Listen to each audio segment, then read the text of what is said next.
¿Os imagináis que cada vez que necesitamos una variable tuviéramos que crearla así? ¿Vale? Imaginemos, ¿no? Va a llover. Vale, sí, esta sí hay que crearla porque esta va a ser verdadero o falso. Dinero que llevo encima. Bueno, también, esta habría que crearla. A ver, cosas que se nos puedan escapar un poquito de las manos. Enemigos, ¿vale? Vamos a hacer un videojuego. En un videojuego suele haber enemigos o suele haber dificultades. Imaginaros, ¿cuántos enemigos queréis en pantalla? 4. Pues imaginaros, venís aquí, ¿no? Y yo qué sé, hacéis string enemigo 1 y pongo aquí malo. String enemigo 2 y pongo aquí cíclope. String enemigo 3 y ponemos aquí un murciélago. Y string enemigo 4 y ponemos, yo qué sé, coche. Un coche malo, yo qué sé. ¿Vale? 4 variables. Y ahora quiero otro enemigo, yo qué sé, el jefe final. String. Enemigo final. Jefe. ¿Estáis viendo que se me están incrementando el número de variables constantemente? Esto podéis imaginar que pues, puede crecer bastante y a la larga convertirse pues, en un incordio, ¿vale? En un incordio porque al final, imaginaos en código, los ifs y los else, si el personaje ha golpeado al enemigo 1, si el personaje ha golpeado al enemigo 2, si el personaje golpea al enemigo 3, al revés, si el enemigo 3 es el que me golpea y tengo que quitar vida. Buah, esto puede crecer bastante, ¿vale? Puede crecer bastante y se nos puede ir un poco de las manos. Entonces, ¿qué hacemos en estos casos? Pues para ello existe el concepto de array, ¿vale? No tiene una traducción muy católica directamente al castellano o al español. Sería algo así como colección o algo así, ¿vale? Yo lo voy a llamar array. Y para explicaros qué es un array, pues lo más fácil es con un ejemplo, ¿vale? Un array almacena información de forma secuencial, en forma de colección de objetos, todos ellos del mismo tipo, de una forma mucho más sencilla que como hemos hecho ahora. Vemos que aquí tener 4 o 5 variables, pues es un poquito infumable, ¿vale? Es infumable total esto. Entonces, se puede hacer así, pero se nos puede escapar de las manos. Mucho mejor, en lugar de tener una variable tan específica para cada cosa, tener una sola variable para toda la colección, ¿vale? Para ello, a la hora de crear un array, lo voy a crear público ya que estoy como variable de clase, public string, hasta aquí fijaros, no he cambiado nada, ¿vale? Todas estas variables, si las hubierais querido públicas, delante ponéis public y ya está, ¿eh? O sea, no es que yo haya hecho nada raro. Seguimos, así, public, fijaros, ahí están todas públicas. Y si yo en lugar de querer una variable de cada, quiero una colección de variables, quiero un string, lo que tengo que poner es justo después de la palabra string unos corchetes abiertos y cerrados. De hecho, incluso con un espacio en blanco para que veáis que son corchetes, ¿vale? Los corchetes están muy cerca del botón Enter. Con la tecla pulsada entre la P y el Enter está el primero el de abrir y luego el de cerrar, ¿de acuerdo? Entonces, fijaros que lo único que se diferencia hasta el momento son los corchetes y lo que sí tengo que darle es pues, un nombre. Enemigos. Así. Igual. Y fijaros que quiero que enemigos sea la colección de los 5 enemigos de golpe. Para ello, pues voy a utilizar una sintaxis un poco diferente a lo que estáis acostumbrados, ¿vale? Voy a utilizar primero la palabra reservada new, ¿vale? Seguido de string y seguido de unos corchetes muy monos, igual que antes, para a continuación poner las famosas llaves que poníamos en los métodos, allí, un punto y coma al final, y dentro de estas llaves poner los nombres ahora sí de los 5 enemigos. Malo, cíclope, uy, no sé qué he puesto, cíclope, murciélago, un coche, no sé cómo he puesto que un coche sea un malo, pero bueno, es igual. Y jefe. Estupendo. ¿Vale? Uf. Vamos a explicar un poco esta sintaxis que me parece a mí que más de uno le habrá dado un soponcio. Fijaros que ahora en lugar de necesitar 5 variables, todo va a quedar guardada en una sola, ¿vale? Una sola variable de tipo array, además un array muy específico, un array que va a guardar solamente strings y que nos va a servir para guardar, pues lo que antes eran 5 variables, en una de sola. Bueno, para declarar en C# un array, lo primero que hay que hacer es indicarle, aparte del público o privado, que esto ya sabéis cómo va, el tipo de datos que se van a almacenar en el array. Por ejemplo, esto es un array de strings, ¿vale? Para ello ponemos la palabra string seguida de la apertura y el cierre de los corchetes verticales, los corchetes cuadrados, ¿de acuerdo? Los que están, como os he dicho, entre la tecla P y el Enter. Esto lo que va a hacer es crear una variable, que en lugar de almacenar un objeto, almacenará una colección de los mismos, en este caso una colección de strings. Además, suele hacer falta declarar el tamaño de los arrays y diréis, tú no has puesto el tamaño. Bueno, lo he puesto de forma un poquito implícito, ¿vale?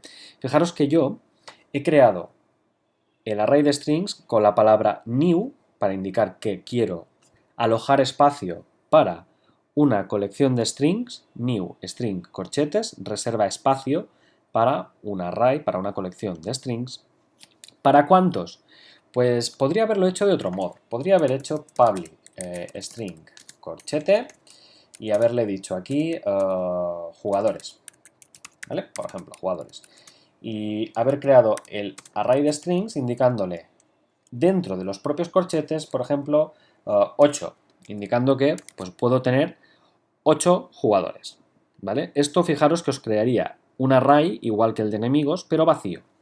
El mío lo he hecho de forma, como os digo, implícita. No he dicho aquí cuántos quería, pero justo después, fijaros, aquí he puesto quiénes iban a ser los elementos de ese array de enemigos, ¿vale? Esto es muy importante, que o bien lo creéis directamente sabiendo el tamaño o bien sabiendo los elementos que van a ir. Y diréis, ¿por qué? Pues porque el tamaño de un array se configura justo en la asignación. Justo cuando hacemos el array igual a lo que sea, a new string con un número o new string entre corchetes, los elementos que vais a meter, ahí se define el tamaño del array. Y en tiempo de compilación, en tiempo de ejecución del videojuego, del proyecto, no se puede modificar. Ese va a ser su tamaño hasta que alguien decida pues cargarse el actual y redefinirlo con otro tamaño. Por ejemplo, vamos a hacer un ejercicio muy sencillito. Vamos a crear dos arrays de enteros, en este caso, el primero con 4 elementos, no se sabe cuáles, y el segundo con los 4 primeros números naturales. Venga, probadlo. ¿Os ha salido? ¿Sí? ¿No? Venga, vamos a probarlo. Public string corchetes. El primero he dicho que lo crearía vacío. Le voy a llamar numbers. Pues si yo quiero un array... Uy, string no, perdón, int, que hemos dicho de números, ¿eh? Vamos a crear un new int y entre corchetes, ¿cuántos he dicho? Pues 4. Fijaros que este array numbers no tiene ni puñetera idea cuáles son los 4 elementos que van a tener. Él sabe que puede guardar 4. Tiene 4 cajones aquí el mueble de Ikea, ¿vale? Esto es como un mueble de Ikea con cajones. Tiene 4 espacios, tiene 4 cajones. Lo que metáis ahí, mientras sean números enteros, al programa le da igual. Ahora bien, fijaros que si yo hago public int corchetes y pongo known numbers, números conocidos, por así decir, y lo construyo como un new int de corchetes y justo después abro las llaves y pongo los 4 primeros números naturales, por ejemplo, 1, 2, 3 y 4. Fijaros que esto sigue siendo el cajón del Ikea, ¿vale? Tiene los mismos 4 huecos, pero esta vez el cajón del Ikea ha venido con ropa, ¿vale? Ha venido con la ropa 1 en el primer cajón, con la ropa 2 en el segundo cajón, con la ropa 3 en el tercer cajón y con la ropa 4 en el cuarto cajón, ¿vale? Fijaros, bastante sencillo. Y ya que estoy aquí enseñándoos a declarar arrays, os voy a enseñar una de las cosas que más me gusta de C# y en general de Unity, que es que, imaginaos los enemigos, ¿no? Los tenéis ahí pululando por pantalla y no los habéis creado en código o no podéis acceder a los nombres de forma tan sencilla, sino que los habéis hecho, pues más o menos como he hecho yo alguna que otra vez, ¿no? Directamente arrastrando objetos por aquí por pantalla. Vale. Entonces, fijaros, puedo recuperar objetos desde la pantalla y podría ser que hubiera muchos. Por ejemplo, podría ser que hubiera muchos enemigos en pantalla. Entonces, los objetos de pantalla ya sabéis que son GameObjects. Por tanto, a la hora de crear este objeto tendrá que ser public o private, eso me da igual. GameObject en mayúscula porque es la clase, en mayúscula, corchete, y le voy a llamar enemies, ¿vale? Enemigos. Y los voy a recuperar no haciendo new game object, que podríamos hacer aquí new game object. Si supiéramos que hay 8 enemigos, poner 8 y ya está.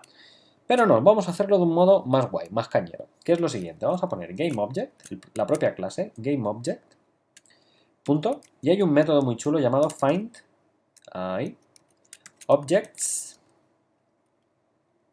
find game, perdón, object, find game, ahora, objects en plural, with tag, ¿vale? Y ya sabéis que los métodos tienen que ir con los paréntesis, esto ya lo hemos tratado, y aquí le damos una etiqueta, por ejemplo la etiqueta enemigo. ¿Esto qué puñetas significa? Bueno, esta ya empieza a ser de nivel medio elevado, ¿vale? Para los que habéis iniciado la programación con este mismo curso. Fijaros que lo único que hago es llamar a un método de la clase GameObject y le digo, encuéntrame los GameObjects que tengan por etiqueta enemigo. Fijaros lo que os he dicho, yo aquí en pantalla puedo tener muchos objetos cuya etiqueta sea enemigo. Fijaros que de momento mi escena pues tiene una esfera, tiene un cubito, ¿vale? De momento aún no sabemos qué son, pero fijaros que a la esfera, aquí, justo a la derecha en el inspector, hay un parámetro llamado tag, me pone un target, ¿vale? Porque todavía no le he puesto ninguna etiqueta, ninguna tag, pero yo podría ponerle aquí que esto es un enemigo. Entonces, fijaros, me sale la lista de etiquetas y yo le podría decir, mira, tú eres un enemigo, enemy. Uy, que he escrito el lenguaje de Mordor, perdón. Enemy.